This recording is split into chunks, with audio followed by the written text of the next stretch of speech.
Yes, he is. Agreed. Now, before we start this conversation, there are a few people who really wanted to be here but couldn't make it. So they sent a little message for all the Indian fans and, of course, to everyone seated here. Let's take a look at that.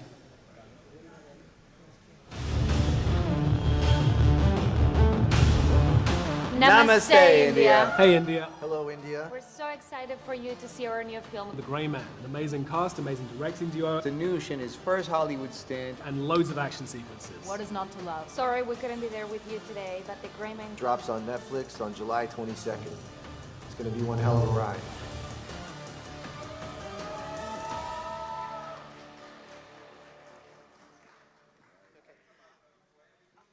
I suppose it's only fair to start by asking all three of you, were you familiar with each other's work before you met for The Grey Man, between the Russos and Dhanush?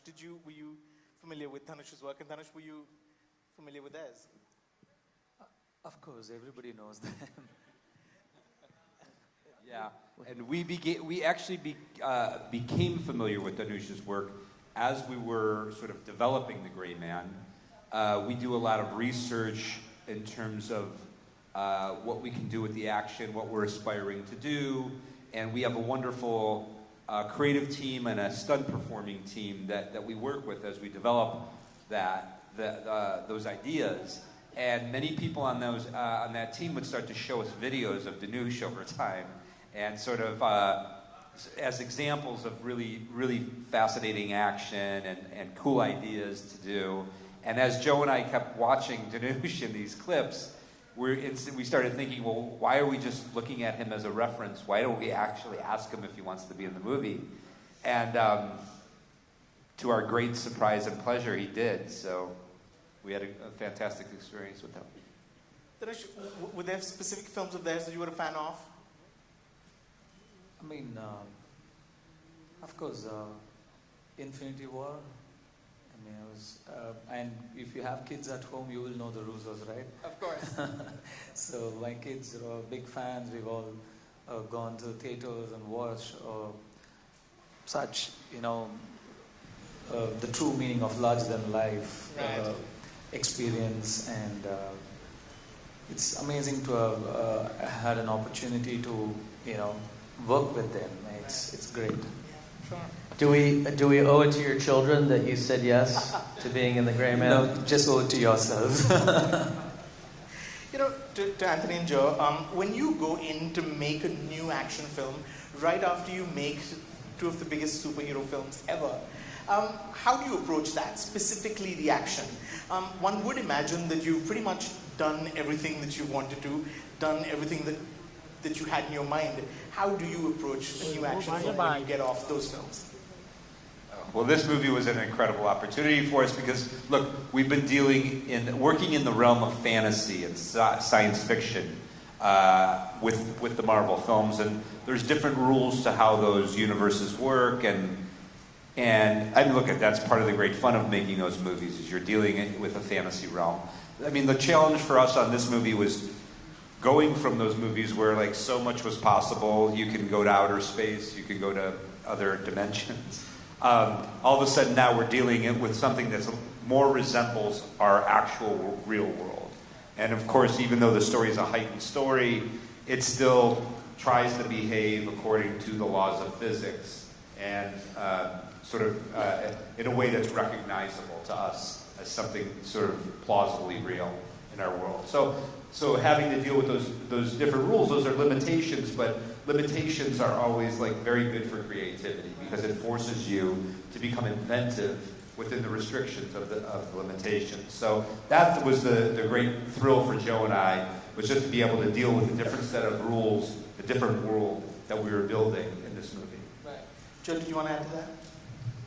Yeah, I mean, I think no capes, no shields in this one, as Ann said. So, it's exciting to us to work with material that has a global scale to it, that allows us to bring in actors like Dhanush from around the world. We see storytelling as a binding element, something that brings people together, brings community together. So we like telling stories that bring as many people in together as possible. and that's a priority for us. We love genre. We think lots of people like genre. They like to watch it. It's propulsive, and this is a big, fun, spectacle genre movie. Dhanush, the need to impress the kids aside, what sold you on doing this film? I mean, I've told this before. The name is the Russos. It's the brand Russos, and the character when they describe me, a big son, and it's a very easy yes, right? It's a very no-brainer. You just have to use this opportunity that was gifted to you and then make the most of it. Sure. Gentlemen, what was it specifically about this story? You explained the challenge and the opportunity about sort of now working in a universe where there are rules and a new set of rules, if you like. What was it specifically about Mark Greaney's book that appealed to you? And also, didn't it take about 9 years to develop? Yeah, we first read the book while we were working on Captain America: Winter Soldier. We were looking at it as a potential follow-up to that movie. We didn't know we were going to make 3 more Marvel films, so it took a little while for us to get back to The Gray Man. We loved the book because it was so energetic, it was fun, it was very modern. We loved the lead character. We liked this idea of, the world's assassins hunting him down. Again, it gives you an excuse for sort of a global cast. It just screamed to be converted to a movie from the page. So we were, we also liked that it felt very modern. It had very modern thematics in it. At the end of the day, it's a parable about 2 characters, that Ryan Gosling's character and Chris Evans' character, that are different sides of the same coin. And one leans towards humanity, and one leans away from humanity. And it seems to be a very common theme that we're all struggling with around the world right now. Do we lean? And, the motivation for us to make movies is to try to convey to audiences the feelings that we had in theaters when we watched movies growing up. So Die Hard, Lethal Weapon, films that had a sense of humor, didn't take themselves too seriously, but delivered on the spectacle and the action, had real stakes, but were a lot of fun to watch. And that's really what was the inspiration for The Gray Man. I would say, characters you can root for, characters you sort of can find an empathy for and identify with, and sort of feel their jeopardy. Sure. It's not the first time that you've worked with Netflix. Of course, you produced Extraction. What does that relationship look like today, and how does Netflix support your sort of creative and artistic vision? Yeah. I mean, Netflix is a very bold company. They function more like a tech company than a studio. Studios can be very fearful, have a very sort of traditional conservative element to them, that sometimes they're supportive of the artist, sometimes they're not. Depends who's running it. The consistency of leadership at Netflix has made it a unique place to work, because they're extremely supportive of the artist, and they absolutely stay out of your way. Let you make the movie that you want to make, and then once you deliver it, then they figure out how it works for their, where to put it on their platform. We love that. I mean, we love the fact that as artists that we have incredible freedom, and they also like to take risks. This is a big gamble for them. It's an expensive movie, unique kind of film for them.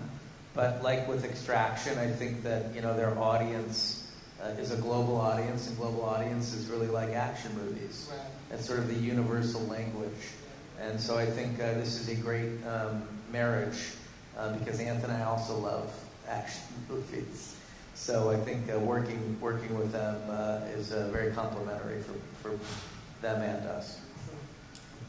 I will also say the thing with Netflix that we really appreciate is their global reach and their global sort of approach to audience building. It was very important for Joe and I to come here to India, and they were very supportive of that, and they have an amazing operation here in India. So we're very grateful to be able to collaborate with them here.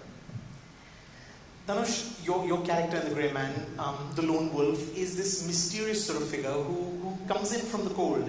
There's not a lot that we know about him, except that he's very good at his job. Was there a backstory that you worked on? Was there some sort of blueprint, for you to understand and to get into his head? Yes, the Russos gave me a kind of backstory about what he can be, where he can be from, how he could be. So that was very helpful. Then I remember telling him that this itself is a story, this itself is a film. We have a film there. So it was very interesting. I'm not going to tell you share that because We gave you the backstory. We gave him was that he's sexy, and he's from Tamil. So. No, but I would say that's part of the fun is that, we all, the three of us may have done more work on the character than you can sort of know in the film. Sure. But we we hope that we get to tell more story with this character, and we like to keep our options open in terms of where we can go with the character. And therefore not give away too much too soon. Sure. Dhanush, did it feel close to any character that you've played already? Because, as you know, he's a veteran who's made several movies. Did the Lone Wolf feel similar to anything that you've done before? No. Definitely not. It was that's one of the many things that really excited me about this. I've never done anything like this before. The stunt training the character required was absolutely justified to play one of the top assassins from the world, and so it was a very new thing for me to do, a new territory to explore, and that was really exciting. To all of you, the thing about Dhanush's character, and I think what makes the Lone Wolf this interesting sort of figure is that, of course, he's this assassin, he's ruthless, he's really good at what he does, but he's also got this code of ethics. He is, if you like, a hitman with morals. I read somewhere that wasn't necessarily how it was written originally. Yeah, it was a conversation that we had. I mean, I think everyone in the book was a little bit more ruthless. And in converting it to the screen, like Ann said, you want characters that you can root for. And we also like a world where not everybody's all good, not everybody's all bad. That's why it's called The Gray Man. Everyone operates in this gray area. But, again, we also like strong themes that we connect everything to in the story. Do you lean towards humanity, or do you lean away from humanity? His character is being paid to do a job, and he's the best in the world at getting paid to do that job. He beats the Gray Man, he gets what he's supposed to get. But when he finds out that Lloyd, Chris Evans' character, has no moral code, it disturbs him, and he realizes he may have taken a job from somebody that he doesn't want to work for, which makes him an interesting character, because now we're peeling back a layer to him. So I think, and that was some conversations with Dhanush about his character and, what kind of character he can be and, who he is. It was Dhanush's idea to have the meditation beads, when we first see him as a character. So giving him a flavor that made him very unique as this type of character. Dhanush, was that what made him especially interesting to play? The fact that he's not your standard cold-blooded assassin? Yes, absolutely. And there are many interesting, things about Abhik San. He's mysterious, man of few words, just like me. Right. And he has his own code, ethics, he has his own morals, and it's not often you would come across a character like that. It's either really bad, or it's really good. It's not often you come across such an interesting character. So it was amazing. To the Russos, you're no stranger to world building, to franchise creating. Also, you've left Sierra 6 and Dani certainly as characters who could be mined for more plot. it's something you briefly mentioned. Is there something we can expect? And can we expect the lone wolf to show up in some of those stories? It's based on certainly based on a book series, right? So there is the opportunity to expand this into future movies. We love to keep going with the world because we love all of the characters, but we need the audience to tell us whether they want to see more of the story or not. If we do continue forward with the story, I can guarantee you that Dhanush's character will be part of that world moving forward. Yeah, I keep getting texts from people I know and they just say more Dhanush in the text. Dhanush, what would it take to come back and do another one? Sorry. What would it take to come back and do another one? A phone call. Oh, lovely. To the Russos, the big action centerpiece in Prague, that big action sequence is really in many ways the centerpiece action of the film. It's pretty amazing in every which way, from the shootout to the tram pursuit, if you like. What goes into planning and executing a sequence of that magnitude and impact? A lot of work. Many months. I mean, that sequence, that sequence is so large. The energy it takes on as we develop it, it almost feels like it's its own movie as we're prepping it within the movie. But yeah, we spent a long time, again, like we were describing earlier when we were sort of started really looking at Dhanush's work. We spent a lot of time researching and thinking about where we can take the movie, what we can do, how we can explore the characters that we're thinking about, and that sort of creative phase kind of eventually starts to turn into exploring it through storyboarding, or sometimes we'll animate certain sequences of the film just to feel out how they're playing.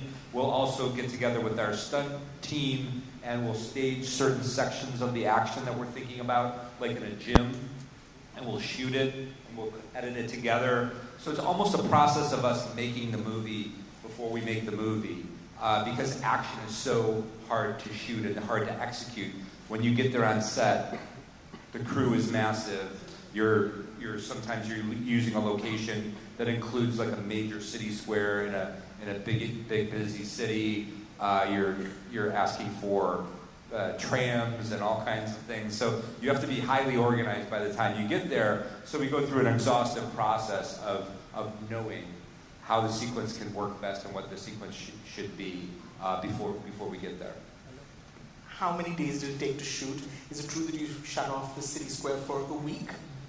That sequence from start to finish was 6 weeks. And a lot of revising, very intense work. The hospital scene, I think we probably shot that for a month. The fight in the hospital room and the sequence outside, because we kept revising that as well. Dhanush, you have these two very thrilling fight sequences with Ryan Gosling and Ana de Armas' character. What were those like to shoot? How much prep went into those? It was good fun. It was amazing to film those sequences. The stunt crew train you in such a way you are surprised, but you surprise yourself. I was very surprised how fast I could move. They prepare you so well. I got about a month and a half training, just training. They start from the very basics. How to move, how to stand, where your fist should be, your leg should be. They start from such basics, and I was thinking, like, I've done about 50 films. I've done so much stunts. I know all these things. Right. But then no, you don't. You're not ready for what's to come. They know it, of course. Right. So they prepare you step by step, take you step by step, and towards the end you feel like an actual pro. You need to be that good to, execute. Of course, you have amazing stunt team. They make you look so good, but it still takes so much preparation to look so good. So once I get there, once we started filming, it was really easy, and it was good fun to move so fast, and it felt really good. Right. But a fight scene is is really like a dance, if you like. I mean, it's like you said, entirely choreographed, but also, it looks great if your dancing partner is just as skilled. And what was Ryan Gosling like? What was Ana de Armas like to shoot with? They both were really good. They both trained as hard, if not harder. They really gave it all, meticulous preparation, meticulous training, and they were so good. Anna was really fast, really quick, and I still remember the first day I had to do a kick, and I had to raise my leg, and it could come to a point, and they were stretching my leg to make it easy for me, and then Anna just comes in boom, goes like this. And I was like, what? She was so good. And Ryan was so into his character. He'll try to make the stunt choreography suit his character and take it in and make it the Grey Man. It's amazing. I learned so much from both these wonderful actors, and it was a great experience. Anthony Joe, one of the themes of this film that I thought was very interesting was, the question of who can you trust? Can you trust the establishment? Can you trust the system? And I feel like those are themes that are especially relevant anywhere in the world today. Why were those themes that were important, or why were those questions that were important to ask and address? Yeah. Well, we have, Anthony and I like to infuse our films, even the big entertaining ones, with some level of connectivity to what's going on in the world today. Because we have anxieties about where the world is at the moment, and you can go into and watch this movie and come away with just the fun and the spectacle of it. Yeah. But you could also come away with a little bit more if you wanted, which is a movie that sort of questions government systems and corruption, and like I said, a belief in humanity versus a belief in a system, right? Because systems are corruptible. Right. And so at the end of the day, Ryan's character spends most of the movie rejecting corrupt patriarchies. His father was a corrupt patriarch. The CIA is a corrupt patriarch. And he's doing all of that in order to save the most innocent person in the movie, which is, Claire, played by Julia Butters. So that's really us in a lot of ways. And it's not dissimilar to the work we did on the Avengers movies or the Captain America movies that all sort of exist in this, space of, can you trust? Can you implicitly trust bureaucracy? And then, look, it's always, it gets even more sensitive, in terms of can you trust bureaucracy when you're dealing with a spy agency like the CIA. I think we always have anxieties. We all have anxieties about, well, what do we know and what do we not know, and who is doing what. And, these institutions, at the end of the day, they're only as good as the people who sort of make them up. Right. So the people who, it really falls on those individuals to either be, to be accountable for the actions they do, and in a way that's defensible, or to hide and lie and not be honest about what the actions are. And it's you sort of see those two camps within the CIA and the movie, and that's, I think we're dealing with that conflict in many aspects of government around the world. And it's really themes like that that sort of ground the film in something more than just, in something sort of deeper and more than being just an action film, I suppose. Yeah, that's the intention, right? Is just to give it a little bit more shape and dimension. Yeah. And we like to make robust experiences. So you take from the movie what you want. If you want to take the thematics from it, great. If you don't, just go enjoy yourself and laugh and be thrilled by the action of the movie. Yeah, but I think we've always most enjoyed theater experiences when you can go and, a movie gives you like the whole range of human experience, right? It can make you laugh, cry, it makes you think, it can scare you, provoke you. We try to give it more of a well-rounded experience. Right. Speaking of laugh, I was surprised by just how funny it is and how it can be. Just the throwaway sort of lines are nicely tucked in. you of course wrote and produced Extraction, which a bulk of which was shot in India and with some very fine Indian actors in it. Do you see yourself working more in India, whether shooting in India, but also perhaps working with more Indian actors? Absolutely. We love it here. We love the vibrant film community here. There's so much talent in India. The fan base is so passionate. We'd love to find as many projects as possible with Indian talent, producers, directors, actors. It's exciting to us. We look forward. Dhanush, I have to end my bit by asking you, at the Los Angeles premiere, your boys were with you, your two sons were with you. What was that like? What did they think of the film? Did it make you the coolest dad in the world for that weekend? Who were they most excited to see? I'm the coolest dad in the world all weekends. Okay. He's the coolest guy in the world. They loved the film. They loved the film. They were very excited. And they were really chill. I mean, they were so cool, and it really surprised me because I was so nervous. I'm very comfortable in front of the camera, but I'm very uncomfortable doing everything else. So, like this or red carpet. From this 22nd of July, but I know there are questions from the room. The press here has questions.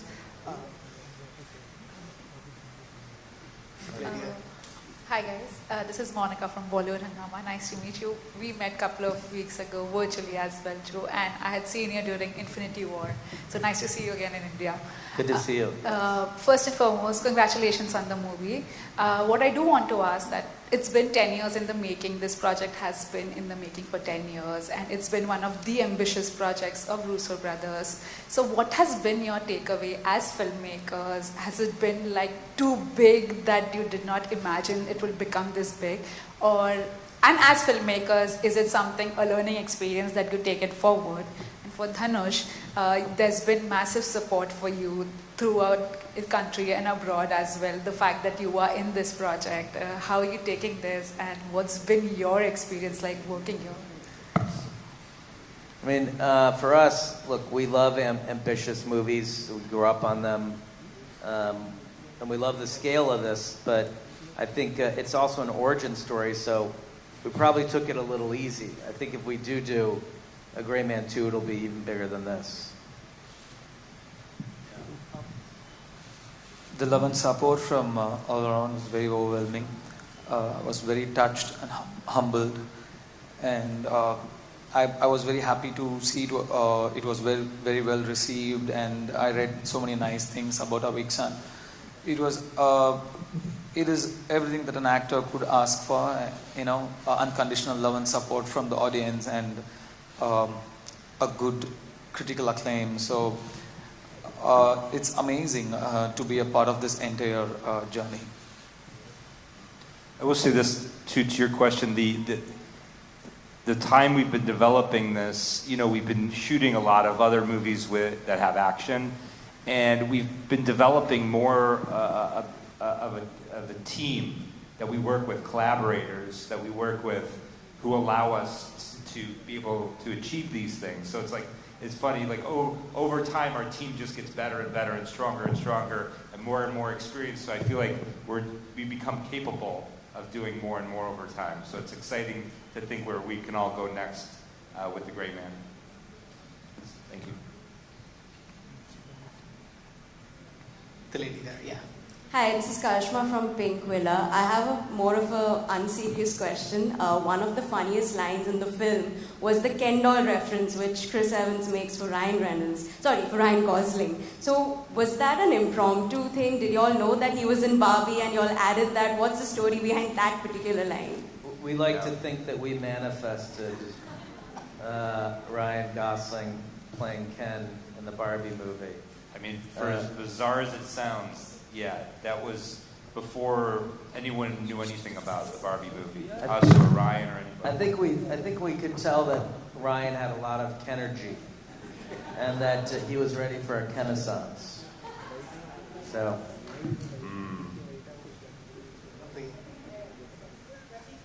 All the way here. Hi everyone, I'm Renuka Vyavahari from Bombay Times. Hi Rajiv. Hi Joe, Anthony and Dhanush. It was lovely seeing the film last night. I have two questions for Joe and Anthony. One was Avengers movies, okay? Everything is about no collateral damage. Like you cannot harm an innocent soul. Was it liberating for you guys to kind of let go of that and just go all the way? Like let's just destroy as much as possible because now that we do not have those restrictions. And answer this and then I'll ask you the next question as well. Yeah, that's interesting. I mean, look, you always want to make sure that like the storytelling is very thorough, right? So you want to think about not just your lead characters, but everybody in a movie. So I think on one level, when we were making the Marvel movies, we actually appreciated the approach to collateral damage. You know, it's sort of, there's something it keeps you sort of balanced. It keeps you grounded in some sort of respect for not just your lead characters, but any element of the storytelling, which is good. But yes, this is a little more of the movie is a little bit more of a maybe mature sensibilities, The Gray Man, than the Marvel movies. Maybe more adults.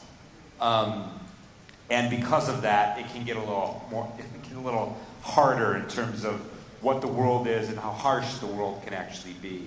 But at the same time, we're trying to create a balanced movie that is also entertaining. So we still want to keep ourselves balanced on that level, even in The Gray Man.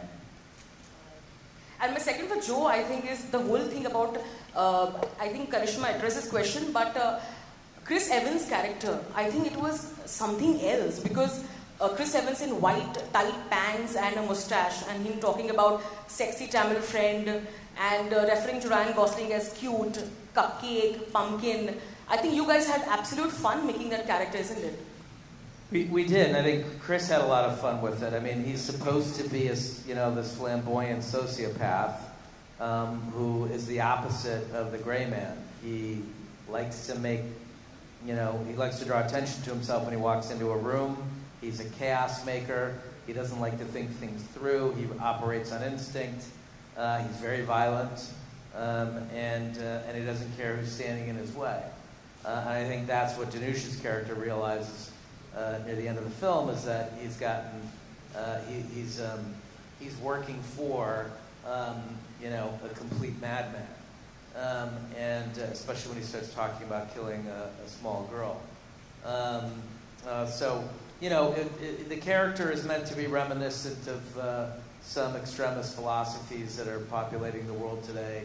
The haircut, the mustache, there's a bit of toxic masculinity in the character. And Chris, really understood the assignment, really wanted to embrace this idea of playing this really mean-spirited asshole. Hi. Hello, hi, this is Bhavna from India Today. Welcome firstly, and really enjoyed the film, and I know that everyone here is going to enjoy it as much. My question first is to Dhanush. In an interview with Ryan Gosling recently with India Today, he mentioned that he really enjoyed working with you, and he would like to work in a film with you where you two are not fighting. So I want to know, how do you respond to that? And my next question is to both of you, and he also mentioned that you would perhaps talk to both of you, Anthony and Joe, to produce a film with Dhanush and him where they are not fighting and are perhaps in a different setting altogether. How do you respond? Are you up for it? It will be great to work with Ryan again. He's a fantastic human being. He's very kind, very sweet, very welcoming, and he kind of made me feel very, very comfortable on sets.